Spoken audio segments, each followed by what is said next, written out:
भक्तों इस वीडियो को देखो, सारा समझ जाओगे। इस वीडियो को देखो। देश छोड़कर भागेंगे प्रधानमंत्री नरेंद्र मोदी। एपस्टीन फाइल के खुलासे और एमएम नरवणे की किताब ने मोदी सरकार की लंका लगा दी है। दोस्तों, उन सभी लोगों को मालूम है कि मोदी सरकार ने पूर्व सेना प्रमुख एमएम नरवणे की किताब पर रोक लगा दी है, क्योंकि उनकी किताब मोदी सरकार की पोल खोलती है।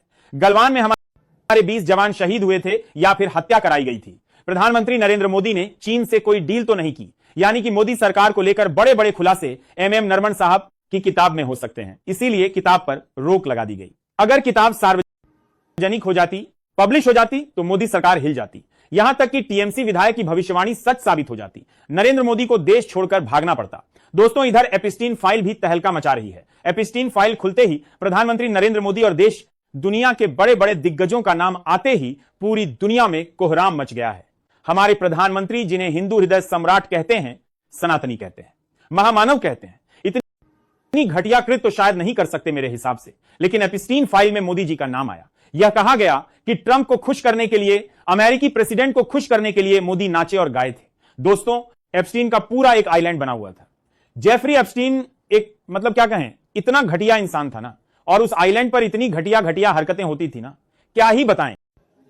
महिलाओं को प्रेग्नेंट करना, उन्हें नोचना, मानव तस्करी तक की जाती थी। यानी कि इंसान को मारकर खाते थे। यानी कि यह समझ लीजिए कि मतलब क्या बताएं, मेरे पास शब्द नहीं है। महिलाओं के साथ जो हैवानियत मार दिया जाता था, वहीं दफना दिया जाता था, प्रेग्नेंट कर दिया जाता था, बच्चियों तक को नहीं बख्शा जाता था। ठीक है, मानव तस्करी, यानी इंसान को मारकर वहां पर खाया जाता था। और उसी एपस्टीन फाइल में प्रधानमंत्री नरेंद्र मोदी का नाम आ गया है। वैसे तो मोदी सरकार पलड़ा झाड़ रही है कि नहीं, मेरा कोई उसमें कनेक्शन ही नहीं है। मोदी जी कभी गए ही नहीं, मोदी जी कभी जेफरी एपस्टीन से मिले ही नहीं। यानी कि तरह तरह की बातें सामने निकल कर आ रही हैं, क्योंकि भाई सच्चाई है। कोई भी चोर अपने आप को चोर नहीं कहता है, यह सच्चाई है। अगर हमने चोरी की, अगर मुझसे कोई पूछेगा, तो मैं पूरी कोशिश करूंगा कि मैं उसे झूठा साबित कर दूं।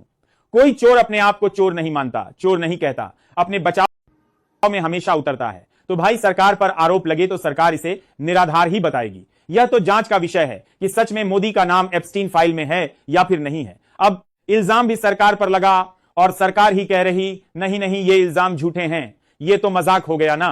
कोई भाई जांच कमेटी बने, जांच की जाए। ठीक, देश की अदालत बताए कि हां, मोदी जी को फंसाया जा रहा है, मोदी जी ऐसा नहीं कर सकते।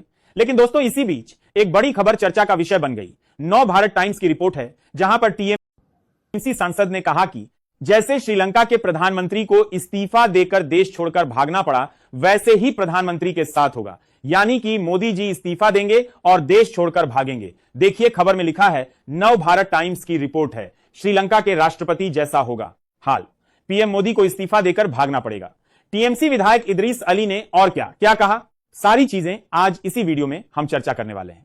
लिखा भी है, श्रीलंका में जारी आर्थिक संकट के बीच भारत में भी इसको लेकर सियासत शुरू हो गई है। ममता बनर्जी के विधायक इदरीस अली ने रविवार कोलकाता में कहा कि श्रीलंका के राष्ट्रपति के साथ जो हुआ है, वही हाल यहां पीएम मोदी के साथ होगा।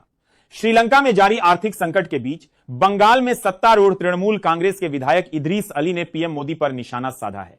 रविवार इदरीस अली ने कहा कि पीएम मोदी को भी एक दिन श्रीलंका के राष्ट्रपति गोटबाया राजपक्षे जैसे हालात का सामना करना पड़ेगा। पीएम मोदी को इस्तीफा देकर भागना पड़ेगा। शनिवार को हजारों की संख्या में प्रदर्शनकारी श्रीलंका राष्ट्रपति आवास में घुस गए थे और उस पर कब्जा कर लिया। लोग राष्ट्रपति गोटबाया राजपक्षे का इस्तीफा मांग रहे थे और इस्तीफा देकर उनको भागना भी पड़ा।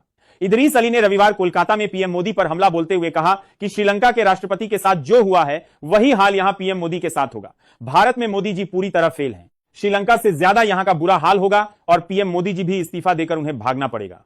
तो यहां पर इदरीस अली, जो कि टीएमसी विधायक हैं, इन्होंने यह आगाज कर दिया पहले से ही कि जैसे श्रीलंका में हालात हुए, वैसे ही भारत में होगा और प्रधानमंत्री नरेंद्र मोदी को इस्तीफा देकर देश छोड़कर भागना पड़ेगा। यहां तक कि कई देशों में ऐसा हो चुका है। नेपाल में ऐसा हुआ, श्रीलंका में ऐसा हुआ, बांग्लादेश में ऐसा हुआ। शेख हसीना आज भी भारत में बैठी हुई हैं। तो बात है दोस्तों कि कई देशों में ऐसा हो चुका है, लेकिन बार बार ऐसी खबर सामने आती है कि जो हाल उनका हुआ है, भारत का भी यही हाल होगा। लेकिन दोस्तों, सबसे बड़ा सवाल यह है कि आखिरकार एमएम नरवणे, पूर्व सेना प्रमुख एमएम नरवणे की किताब को मोदी सरकार हरी झंडी क्यों नहीं दिखा रही है। यह सबसे बड़ा सवाल है दोस्तों, जिसका जवाब मुझे लगता है कि मोदी सरकार को देना चाहिए। लेकिन राष्ट्रीय सुरक्षा का जिक्र करके प्रधानमंत्री नरेंद्र मोदी पूरी कोशिश कर रहे हैं कि एमएम नरवाड़े की किताब को पब्लिश न किया जाए, क्योंकि एमएम नरवाड़े की किताब जो है एलएसी पर चीन के साथ तनाव का जिक्र करती है। एमएम नरवाड़े साहब की किताब बताती है कि कैसे झड़प हुई थी गलवान घाटी में, हमारे 20 जवान कैसे शहीद हुए थे, भारत सरकार का चीन के प्रति रवैया क्या था। यानी सब कुछ एमएम नरवाड़े साहब ने अपनी किताब में लिखा है। लेकिन मोदी जी नहीं चाहते हैं कि यह किताब पब्लिश की जाए। देखिए, लिखा भी है। विशेषज्ञों का मानना है कि यदि इस पुस्तक में 2020 के गतिरोध से जुड़ी रणनीतिक जानकारी सामने आती है तो इससे चीन के साथ एलएसी पर स्थिति फिर से बिगड़ सकती है। मई जून 2020 में गलवान घाटी में भारत और चीन के सैनिकों के बीच हिंसक झड़प हुई थी, जिसमें 20 भारतीय जवान शहीद हुए थे। जनरल नरवणे के नेतृत्व में ही भारत ने जवाबी कार्यवाही, फिर सैन्य स्तर की वार्ताओं के जरिए कई इलाकों से सैनिकों को पीछे हटाने की प्रक्रिया शुरू की थी। वर्तमान में एलएसी पर स्थिति यानी कुछ हद तक शांत है, लेकिन दोनों ओर से भारी सैन्य तैनाती अभी भी बनी हुई है। सरकार का रुख स्पष्ट है कि राष्ट्रीय सुरक्षा से जुड़ी संवेदनशील जानकारी का खुलासा किसी भी स्थिति में नहीं होना चाहिए। यही कारण है कि जनरल नरवणे की पुस्तक को अभी तक हरी झंडी नहीं मिली है। तो यहां पर आप सभी लोग देख सकते हैं कि नरवणे साहब की किताब को रोक दिया गया कि नरवणे साहब की किताब सामने निकलकर ना आए। अगर आ गई तो भाई मोदी जी की लंका लग जाएगी। क्योंकि कैसे यह हमला हुआ, सरकार को कोई इनपुट क्यों नहीं था?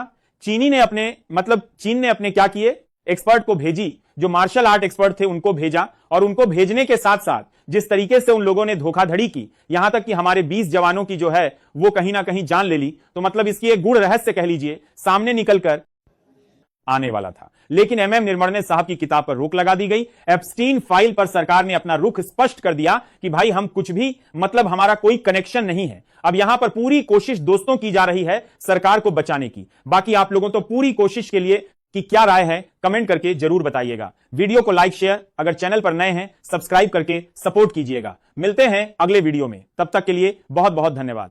मीडिया वालों, रिक्वेस्ट है आपसे, माता बेटी बहन के लिए जाग जाओ। आज नहीं जगोगे तो हमेशा के लिए सो जाओगे। जाग जाओ, अभी भी समय है। देखो अपने भारत में क्या क्या हो रहा है।